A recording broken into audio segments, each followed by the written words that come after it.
here today, October 14th, out under the umbrella of A21, Abolish Slavery in the 21st Century.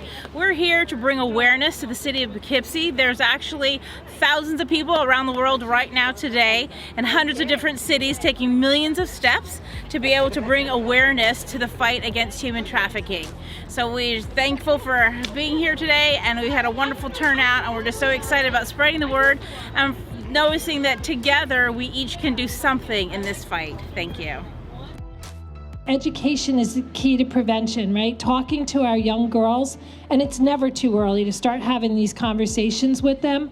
So I can't thank the church enough for everything that you're doing for us, and it takes partners on every single level to be involved. Human trafficking has been a problem for a long time. It's a problem that lays latent in many communities and across the globe. Knowing that this problem is out there and having people bring the information forward is the most critical piece that is necessary to be able to stop this in its tracks and to turn it around. Human trafficking is a real thing. It's real in Dutchess County. It's getting back to being aware of your surroundings. If you see something that doesn't seem right, say something. We have to get back to that. I shared this story last year, and my wife and I, we have two daughters, 23 and 27. Our oldest daughter is at the mall in the spring of 2022, and she was by herself doing some shopping, and these two women approached her and complimented her on her looks and wanted her to get involved with their organization.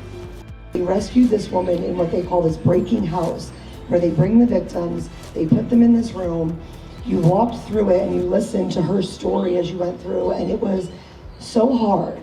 I thought going through the red light district was going to be the hard thing. This was so hard to walk through this and just hear her story of how she was poverty-ridden in Bulgaria.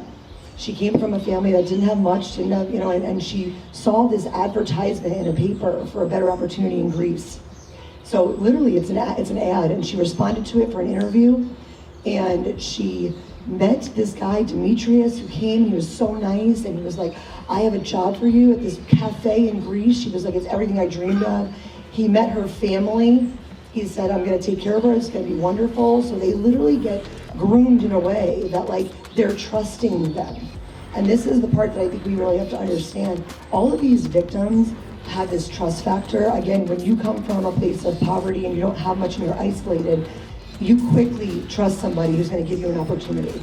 And so she willingly decided she was gonna go with him. He showed up on the day they were gonna leave with a rose, said, I love you, let's go, we're gonna go. Let me get your bags and things. Okay, hand me your paperwork and your passport. No problem. She trusted him. She handed everything over. And as soon as she got on that plane and it got to Greece, and his whole demeanor changed, and they went into this room, and as soon as she got there, she knew something's wrong. This is not right.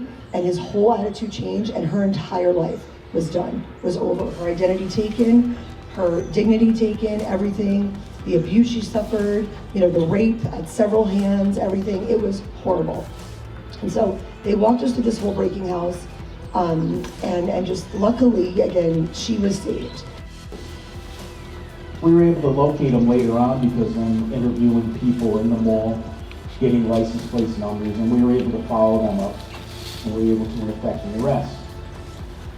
With the help of our district attorney's office, we're able to prosecute cases like that. This is real in Dutchess County. So I ask each and every one of you to spread that word. And if you see something or people approach you, it just doesn't seem right, report it immediately. We have families who's definitely experiencing these hardships here in the city. But people don't think it. No, a lot of people don't know. I People don't know. You think it's third world families. countries. You think And it's... I was one of them. I am one of the families.